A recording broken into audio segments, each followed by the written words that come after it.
Broadcasting from a secret location. How dare you! Deep inside John Kerry's private jet. It's the only choice for somebody like me.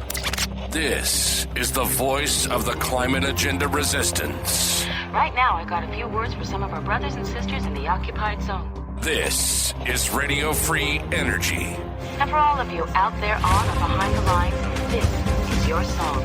With your host, Larry Behrens. Welcome back to Radio Free Energy. This is your unapologetic, unafraid, and unable to afford gas look at the energy news that shapes our lives. My name indeed is Larry Behrens. I am communications director for an organization called Power the Future, a fantastic organization. You should check us out. And I mean that in the nicest, most platonic way possible. PowerTheFuture.com. We'd be glad to hear from you. You can drop us an email there if you like, but enough jibba jabba.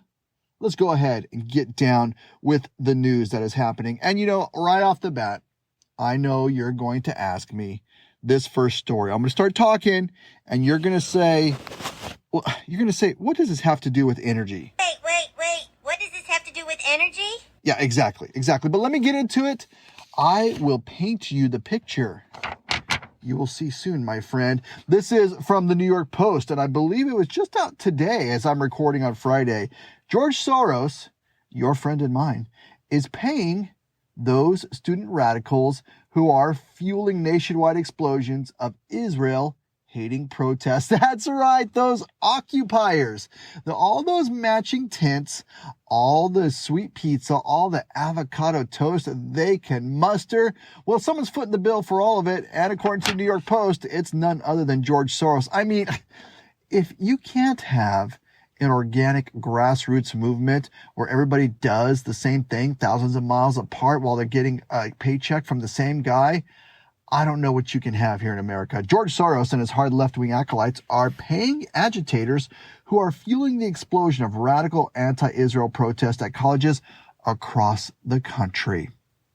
Again, I have a theory about what this means for energy. I can't wait to hear this. Larry's theories are the best theories. The protests, which began last week when students took over Columbia University's Morningside Heights campus, have mushroomed nationwide.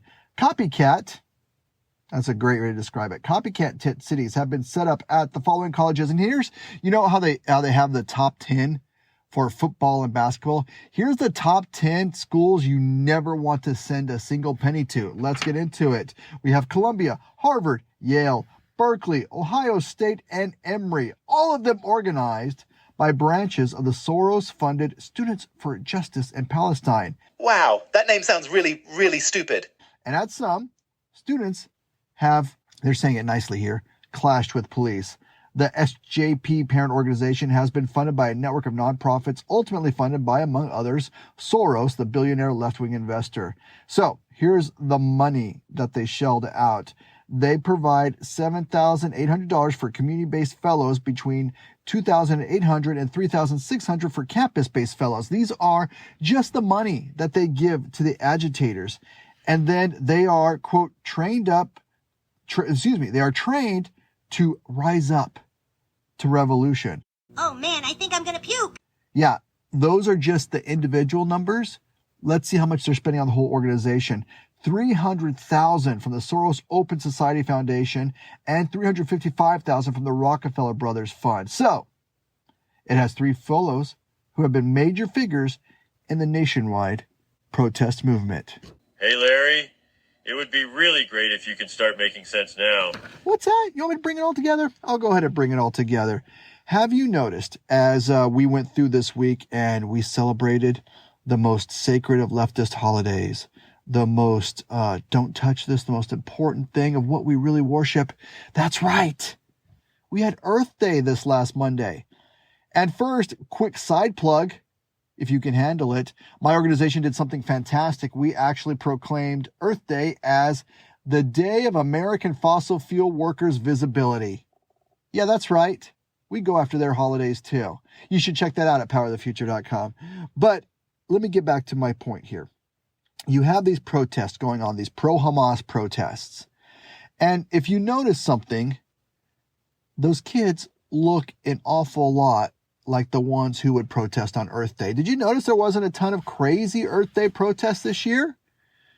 And you have to ask yourself why. Well, because it's not the cause du jour right now. Soros is sending the money to the pro-Hamas wing of the party because that is where the TV cameras are flowing. It's not to save the earth, even on Earth Day. And I just wanted to bring this up to tell you. Let me let you know a little secret. It's not a grassroots organization. When you look at someone protesting in favor of the earth, so anti-fossil fuels gluing themselves to the highways, it's the same people who are the pro-Hamas protesters. I do the creepy Biden whisper voice, so I know you're paying attention. It's the same kids. Oh my gosh, Larry, I don't know how you did it, but that actually makes sense. It's the same. And by the way, like, I mean, if I had known that I can go to Ivy League school and never have to go to class, and my professors will give me straight A's and I'll get on TV, I would have worked a lot harder. That D average would have got up to a solid D+. That's probably good enough for Harvard, right? Nonetheless, these kids are professional paid protesters, not just for the pro-Hamas wing of the Democrat Party. They are the professional paid protesters of the climate wing. And what they'll do is they'll jump from cause to cause. I don't know, next hurricane that shows up, next tornado, next, heaven forbid, pipeline that would help lower gas prices. They'll show up for that as well. It's the same pathetic professional protesting bureaucracy. I'm going to have to think of another word, but PPB for now.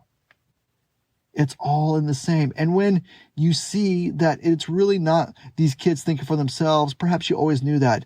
It's because George Soros is lining their pockets. And this is what brings me to the closing of the theory today, because it happened this week. You know it and I know it. While these kids were protesting for pro-Hamas terrorists, I have to say it slowly. I have to keep that blood pressure down. Your congressional representatives and mine signed off on $90 billion in foreign aid to countries including Israel, Taiwan, and yes, you guessed it, Ukraine. What did they not sign off on money? America's Strategic Petroleum Reserve. Now, I know we talked about it last time, right? The Strategic Petroleum Reserve, as we sit here today, if you imagine that as a gas tank, it's sitting just below half. Joe Biden has drained more of it than any other president in history. And it is hard for anyone who has two functioning brain cells to understand why we have $90 billion for foreign aid, but Joe Biden says it's too expensive to fill up the Strategic Petroleum Reserve. Let's get into it. The SPR was established, it's been nearly 50 years ago, or back when Joe Biden was only 80.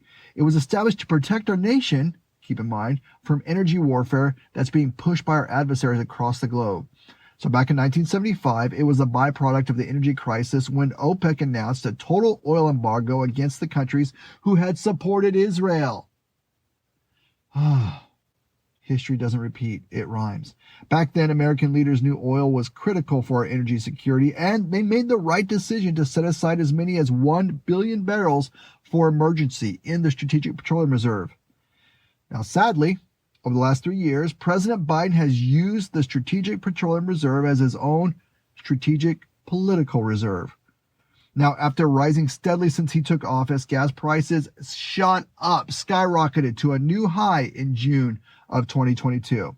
And that monument of failure was achieved by Joe Biden's adherence to the extreme energy agenda, and it was designed to please his campaign contributors, but it had the side effect of hurting working families.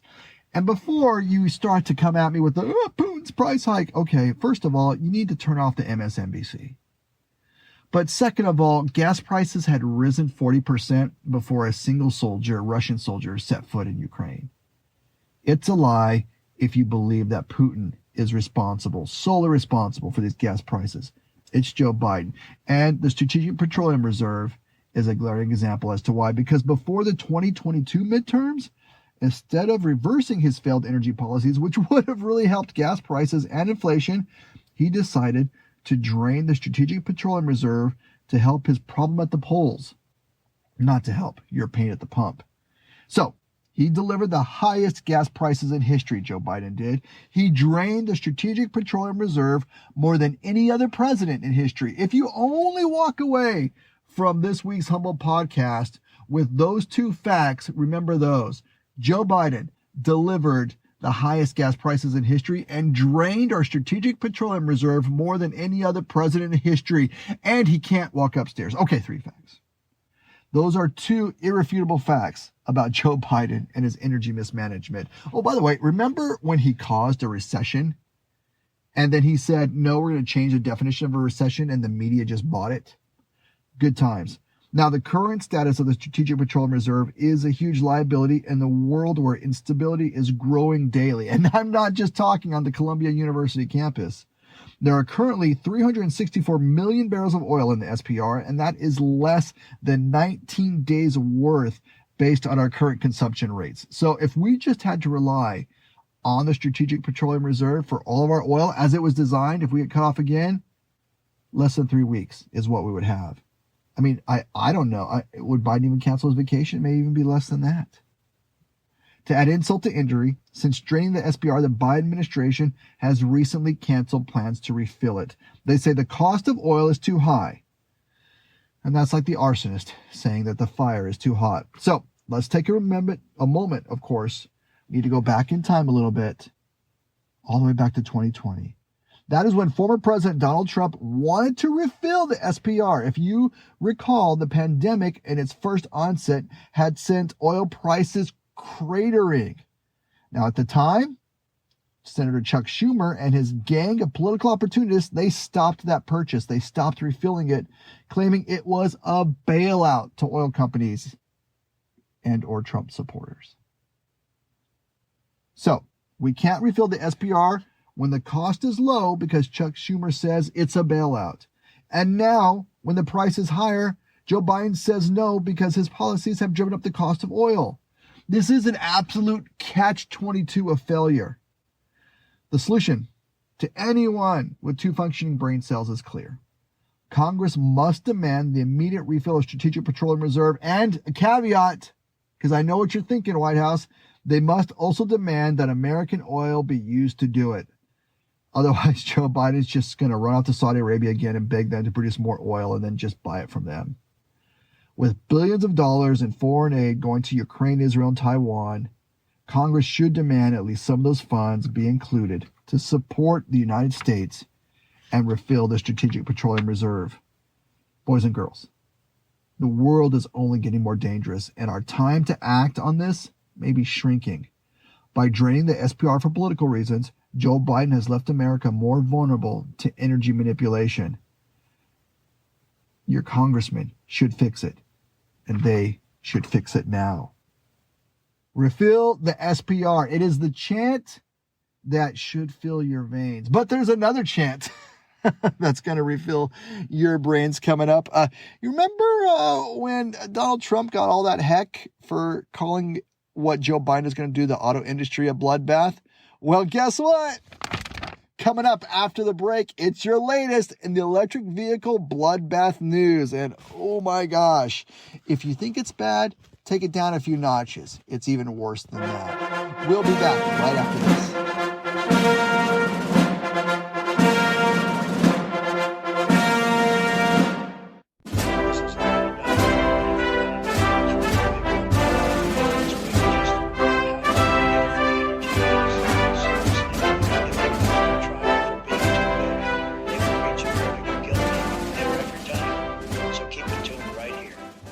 Welcome back to Radio Free Energy. I hope you enjoy those ads. I mean, those sponsors, yeah, they pay good money. They pay good money for that. Thanks for sticking with us. Well, before we went to the break, I promised you that we would indeed talk about the electric vehicle bloodbath. And I don't know which one to hop on first. Let's hop on this one a little bit, shall we? And I don't mean to pick on Elon because I have to be honest. He's doing some incredible things, and if he had not purchased the social media platform formerly known as Twitter, I don't know where we would be going into this election. I mean, you have to go back, right? Do you remember 2020 when the words Hunter Biden were just scrubbed from Twitter altogether? especially if you put it next to the word laptop. So Elon's done some incredible stuff, but the EVs are a problem. It happened this week. Tesla let thousands of employees in 2 states know it will be axing their jobs during upcoming layoff. The notifications in California and Texas where the electric vehicle maker has large presences. Come on, guys, let's write better. It came in the form of warn notices, according to reports. In California, the planned Tesla headcount reductions will hit approximately 3,300 workers. That's according to the San Francisco Standard. A logo of Tesla is seen during the World Artificial Intelligence Conference. Oh, that's just a Getty image. I can't even get to that. I kind of Ron Burgundy that, didn't I? Hey, look it. If Stumbling Joe can read from the teleprompter and just go pause. Every once in a while, I can stumble upon an image description. Anyway, meanwhile, Texas will see almost 2,700 employees in Austin lose their jobs, according to Austin American Statesman. The reported job cuts in the 2 states together will total roughly 6,000. Tesla layoff plans announced last week will entail shedding 10% of its headcount around the world. That's, obviously we know Tesla is a Texas-based company as of now. And they said the layoffs, quote, will prepare Tesla for our next phase of growth as we are developing some of the most revolutionary technologies in auto, energy, and artificial intelligence, end quote. And I'm gonna temper a little bit my usual of I told you so, because I think Tesla is a different animal. Do I think EVs are the future? No. At least not in the form we see them today. 1 billion, gajillion, fifillion, million. But here was a company that didn't take the billions that the bigger automakers took, and they got successful electric vehicles to the market faster. And you know what? I am never going to celebrate when Americans are losing their jobs. Well, except for that one guy in the White House in November. But other than that, I'm never going to celebrate when Americans are losing their jobs, because the times are tough all over. It is, just the beginning of the way to describe it. But let's see, at the end of 2023, over 140,000 people had jobs at Tesla, according to the report. It is difficult to watch this because so many bought hook, line, and sinker that the green utopia was just around the corner. When I'm going to stop saying, I'm going to really try, really hard.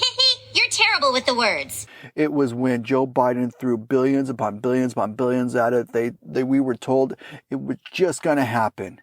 Solyndra was a blimp on the map. It was something that, we shouldn't have done. Dang it, I said it again, didn't I?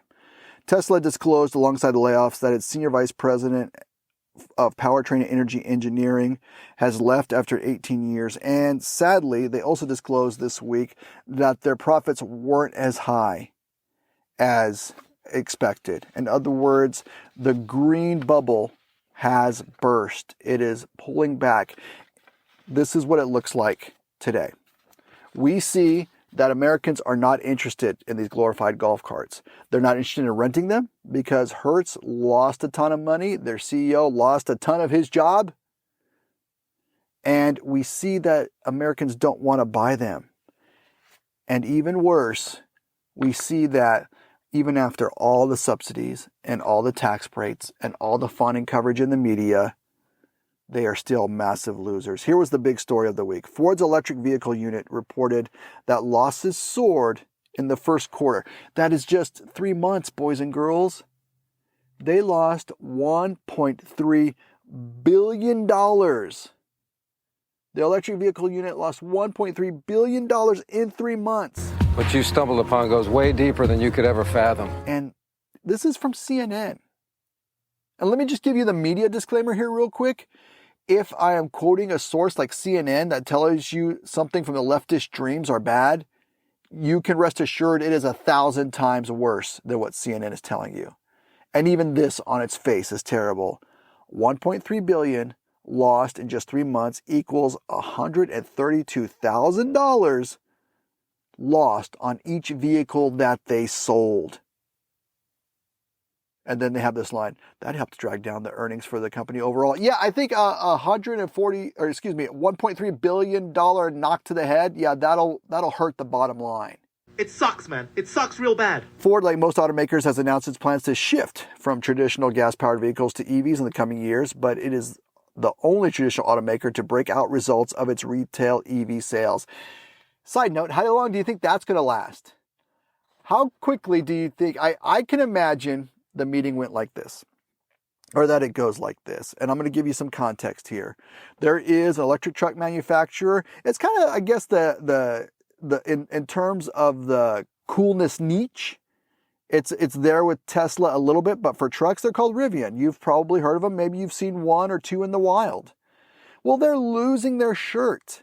They're losing billions upon billions, and it was uncovered that they got a secret meeting with John Podesta, none other than Joe Biden's climate czar himself, John Podesta. And nobody would talk about what the meeting was, but we know it was their CEO, we know it was their lobbyist, and we know John Podesta is in charge of a big fat green slush fund. So when we think about what is happening here, we can see, Chuck Schumer was right about the bailouts, but he's perfectly fine with these. And so I could see Ford going to the White House and saying, hey, we can use some help. And you don't want any more terrible headlines about your green dreams coming up, do you? So they get a bailout, and then maybe Ford stops reporting these massive EV losses like all the other good guys that don't take it out. The EV unit, which Ford calls Model E, sold 10,000 vehicles in the quarter. That's down 20% from the number it sold a year earlier, and its revenue plunged 84% to about $100 million, which Ford attributed mostly to price cuts for EVs across the industry. Oh, that's right, they're price cutting them too. Even when you price cut them and they don't sell. That resulted in the $1.3 billion loss before interest and taxes, and the massive per vehicle loss in the Model E unit. The losses go far beyond the cost of building and selling those 10,000 EVs, according to Ford. And instead, the losses include hundreds of millions being spent on research and development on the next generation of EVs. Those investments are years away from paying off, and that means this will not be the end of losses for the unit. Ford said it expects its Model E to have losses of $5 billion for the year. By the way, they lost 6 last year. And I you know what? And the EV folks are going to just run and shout hallelujah to that. Look at the losses are less. You lost $6 billion last year, $5 billion this year. To the check writers in Washington, that's chump change. This is the EV bloodbath we told you about. The company has said its intention to have EV pricing cover the actual cost of building each EV rather than covering all the research and development costs within the next 12 months. But a price war among EVs for about a year and a half has made that measured profitability very difficult. He said while Ford has removed about $5,000 in costs on each Mustang Mach-E, revenue is dropping faster than we can take out the cost. Boys and girls, in any other rational world, we would know what's happening here. We would say this product is a loser. I mean, the Etzel is looking down from automotive heaven and just laughing. Or maybe crying, because saying, how come these failed golf carts get their second chance from the government and I never did? The EVs are a failed product. We don't want them, but yet we are all being forced to buy them through our massive subsidies. Oh my goodness. Model E doesn't handle all the company's electric vehicle sales. Oh, they have even more? Oh, I'm not even going to get into it. Look at just these numbers are broken down and what they've lost.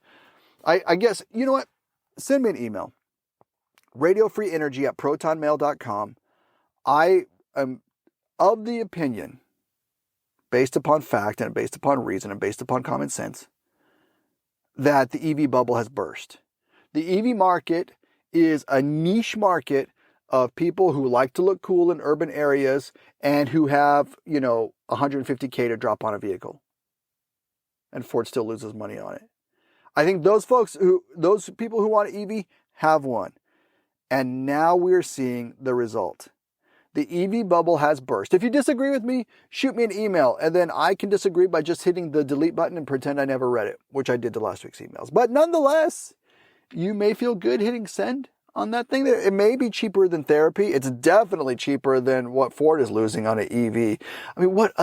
I mean, can you imagine you drive off the lot in the EV, the salesman seems happy, you seem happy, and Ford is like, yeah, we should be happy selling a car, but we just lost $132,000. And that's, I think, is Hertz still trying to sell theirs? After not being able to rent them, I don't think they can sell them either. I run out of adjectives to describe how much Americans don't want these cars and how sickening it is that we have an administration in Washington that continues to pump money into it over and over and over. Well, guess what? We're going to continue to pump facts into your head. Yeah, maybe I should rephrase that. Nonetheless, we're moving forward. One more short break, and then we'll be back here in a little bit. And we're going to just talk about how fossil fuels aren't going away anytime soon. And by golly, that's a good statement.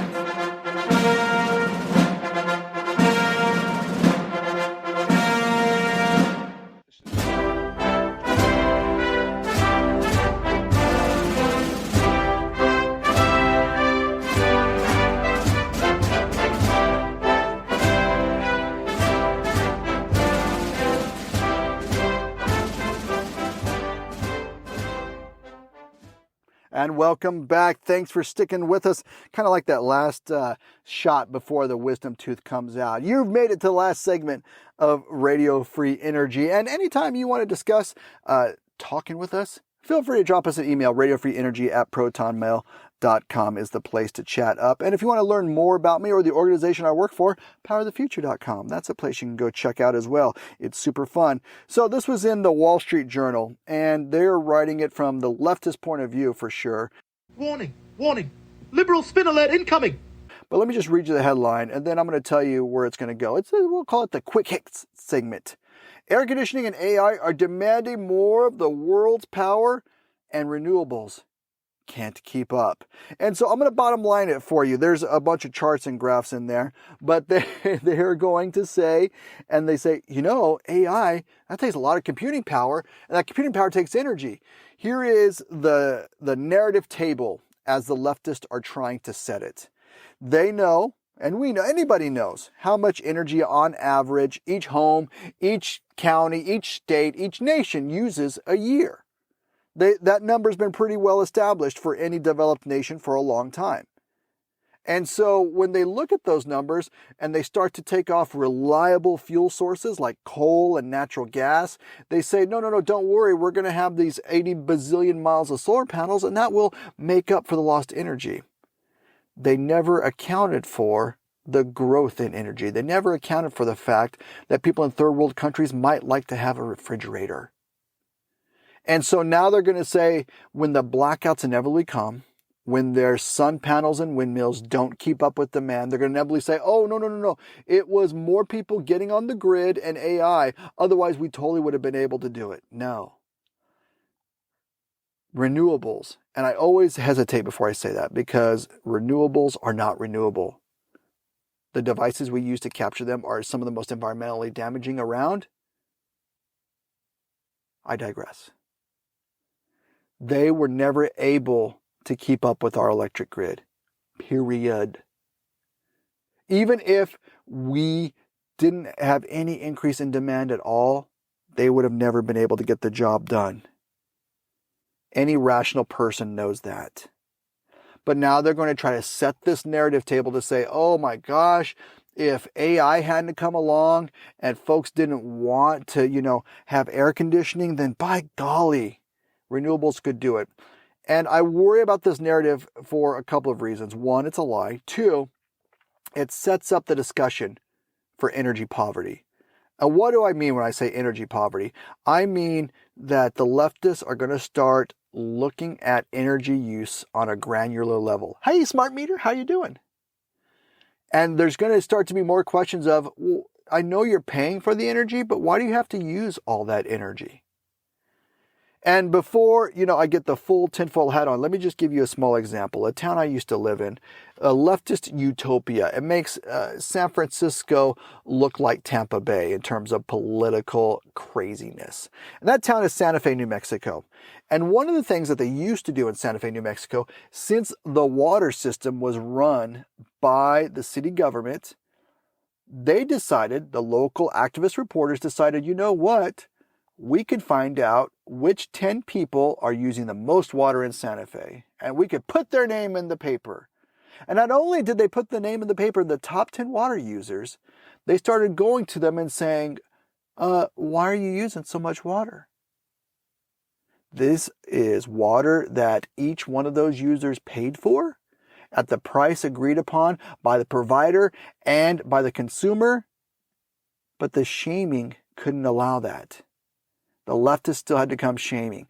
So don't think for a second they won't do it to electricity. And if you think I'm crazy, look it up. Look up green leftist groups, Washington Times, sue in Alaska to get the energy usage of consumers. Now they super duper pinky sweared that it was going to only be so that we can develop plans to help people conserve. No.